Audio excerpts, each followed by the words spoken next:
Mazda MX-5 popped up, but yeah, that's why I got this car. That's why I got the 350Z. What is up, YouTube? Shout out to everybody that has been subscribing and commenting and liking all the videos. That actually means a lot to me, just because I never thought so many of you guys would be reacting to my videos like this. So there's always a beginning to something. So shout out to all you guys. That's why I want to make these videos. That's why I want to continue making them.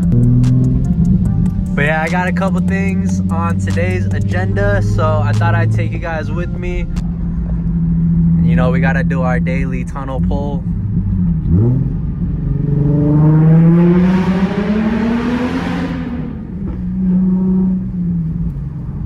But yeah, so today, first thing, I'm actually on my way to AutoZone, just because you can see I'm at 93,000 miles, or a little bit over that, and the last time I did my oil change was basically at 90,000 miles. So I'm a little over 3,000 miles right now. I know there's a lot of controversy of how long you should wait to actually do your oil change. Some people say every 3,000, some people say 5,000, some people actually say 10,000. I don't know, to be honest. I'm gonna be completely honest, I don't know. I know I should probably check my service manual. Damn, like this guy just cutting it down. Anyways, you know, I should probably check the service manual, or like, you know, really do a little bit more research on that. But I always have done my oil changes around 3,000 to 4,000 miles every single time, and I've never had a problem regarding oil issues. So I'm gonna keep doing that. Hopefully this is my first VQ and everything like that, so hopefully continuing with every 3,000 to 4,000 miles. Hopefully that doesn't really damage this engine in any type of way. If you guys have any recommendations, like if I should be doing it sooner or if I should wait a little bit longer, let me know. But yeah, I'm gonna be doing it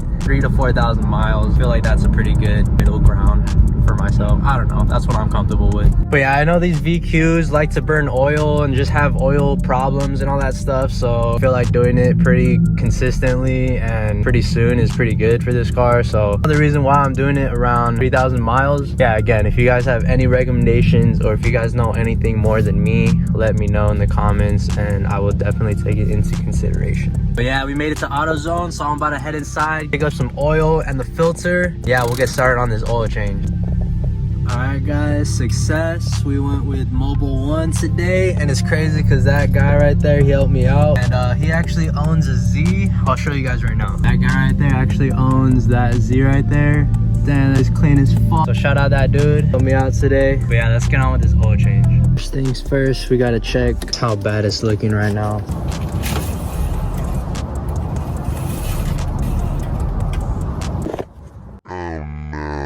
So yeah, I was actually getting pretty low, like almost half a quart, so that's a little bad, but all good. We're about to change it right now. One cool thing about the Z is you kind of don't even need to lift the car to do an oil change. If you have a small enough bucket, slide it right underneath here, then you basically just have to reach over to get it right here. And this is only if you don't have a skid plate, or like the under tray, or whatever you call it. If you don't have it like me, you're able to just pretty much do the oil change without even backing up the car, leaving it on the driveway, which is really cool. Put a cardboard under the tray, just in case you fail.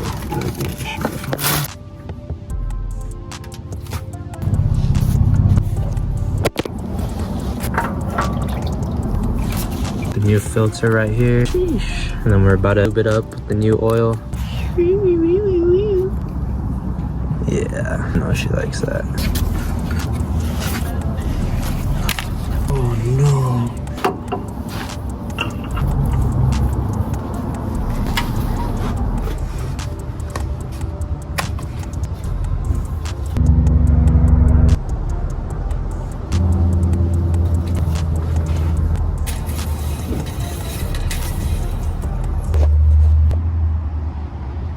Perfect.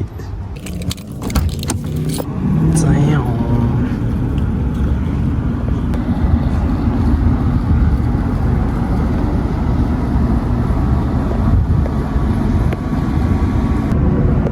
What's up, YouTube? I noticed a lot of people asking why I got a 350Z instead of a 370Z, especially if I paid a similar price for this car. So this is gonna be sort of a long story short of how I ended up with this 350Z. So basically, to start it off, since high school, I've always been obsessed with the idea of owning a Z. Initially, I was always leaning towards the 370Z. 370Z just seemed newer, a little bit more powerful, but every time I was able to buy a car and I was like in the position to finally look for a car, I was never able to find a decent 370Z. For example, in 2020, I had, just this little Lancer basic car, and after saving up to finally get a new car, 370Z was my first choice. That's what I was looking for and everything like that, but couldn't even find one. I couldn't find one that I thought was worth getting, like one that I was actually wanting to get. But after looking for a while and really not finding anything, started to kind of just look around more just to see what else was out there. But sticking with Japanese cars, I'm really into JDM. Like, I was really looking for any Honda or any Nissan, Toyota, Mazda, anything like that. Randomly one day, 2016 Mazda MX-5 popped up and it actually caught my interest. I was actually into Miatas at the time, still am, to be honest, and I really love those cars. And when I found that 2016 MX-5, decided to go check it out. Honestly, I actually fell in love with it. I think the car handles amazing. It's the best, truest driver's car out there, in my opinion. I was definitely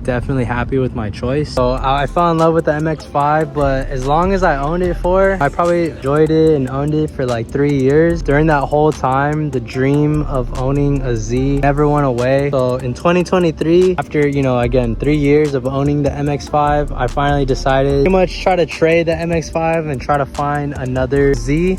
Try to find a Z again, basically trying to find another 370Z. But again, obviously, I still did not find any 370Z at all. Pretty much all the ones that I saw online were bad condition, too expensive, or just something wrong with it. But yeah, during that whole time, every time I would look up a 370Z, I also look up 350Zs, but mainly only looking for the 07, 08 models, being the HR, just because personally I rather have the HR than the DE. But these were also hard to find. But randomly, one day when I wasn't even looking for cars, I wasn't even online searching for a Z or anything like that, I was on OfferUp. I randomly stumbled upon this 2008 350Z, and it was being sold at a small little dealership. And honestly, like, I had a lot of doubts at first, just because based off the pictures, it looked really clean. Description was everything, miles, clean title, everything like that. Everything was checking off all the boxes. So I actually called the dealer to confirm all the details that they were posting was true and everything was checking out. I ended up going to check it out in person, and obviously you could see here, bought it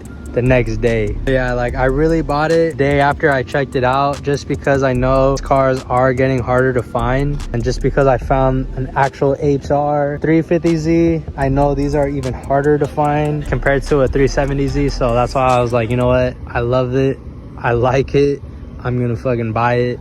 And I bought it. So now I'm enjoying the 350Z, appreciating all the uniqueness, especially the HR engine. I honestly could have had 370Z if one popped up, but right now though, I feel like the 350Z was the right choice for me. I'm not really sure why, but I feel like, I don't know, I just feel really glad that I ended up with the 350Z. So but yeah, so everything checked out, ended up purchasing the car, and that's how I ended up with this 350Z. Honestly, there's no specific reason on why I chose a 350Z over a 370Z. I think they're both great cars. Yeah, the 370Z has a little bit bigger engine, makes a little bit more power. At the end of the day, I feel like they're really similar. Both have their own, little personalities. But in my opinion, for me, I probably would have been as happy as I am with this car with the 370Z. So it was just a matter of which one was I gonna find first. And I ended up finding this car, and it actually ended up being a lot better than I expected, to be honest. Why I'm gonna be keeping this car for a long time. It's gonna be mine for a while. That's why I have a lot of plans, but I'm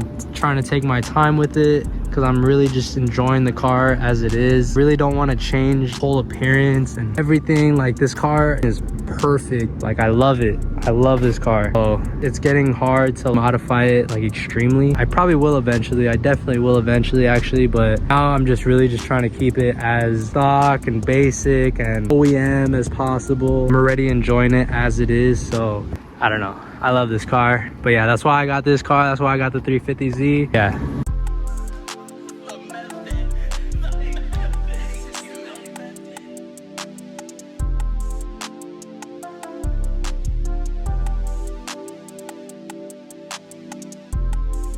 We're gonna talk about whether I should get a 350Z HR or a 370Z.